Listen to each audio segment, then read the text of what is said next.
Takže čau. Čauky mňauky. Já jsem Nejlob a vítám vás u dalšího videa. A dneska je to ten díl vlastně se jak na to. Vás vítám u prvního dílu, jak asi jenom nějak, nebo tutoriály, nebo tak něco. Dneska si ukážeme, jak stáhnout vlastně Minecraft. Se vím, že tohle asi nejlepší, tam máte všechny verze a vážně to funguje. Vidíte? Tak jo, tady lidi.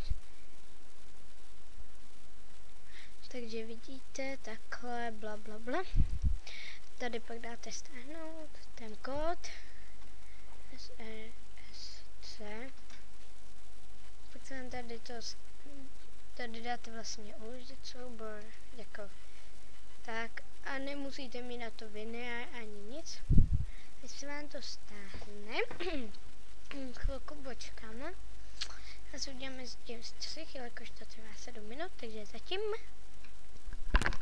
Takže jo, jsem zpátky, vidíte, už se nám stáhl. Tady, my to klikneme, na tohle. Takhle. Počkáme. Teď se nás to zeptá, jestli ano, dáme.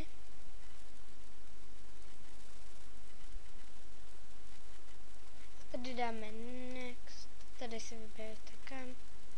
Tady, jestli to chcete, aby to mělo na svoji ikonku, a tady pak dáte install. No, ale já to už nebudu instalovat, jelikož už ho nastále. Pak se dáte na plochu nebo ještě odkud. Tak, a pak se vám vyrazí nějaká ikonka, jak se vám to stáhne. A někde si tam vidíte. Tak, a vlastně, počkejte.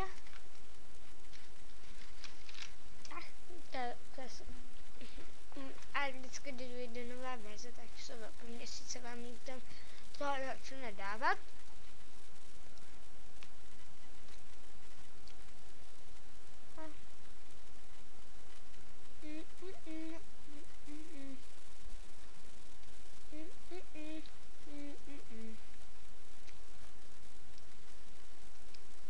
Tak můžeme se podívat na jeho kanál.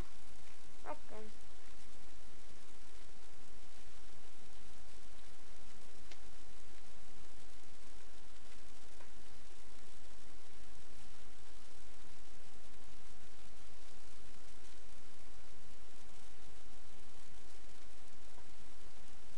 Vidíte, že tenhle týpek, taky tenhle týpek točí, jak to ten dá.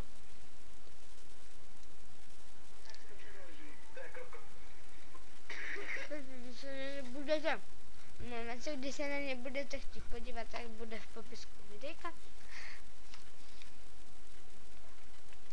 A tenhle odkaz také. Pak se vám otevře tady. Tady napíšete nějaké jméno.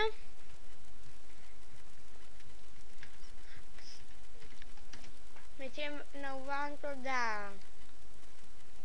Pokud takový účet, tak si ho dáte edit a napíšete na svoje jméno. Pak dáte save, ale ono vám to bude chtít znovu, abyste se přihlásili.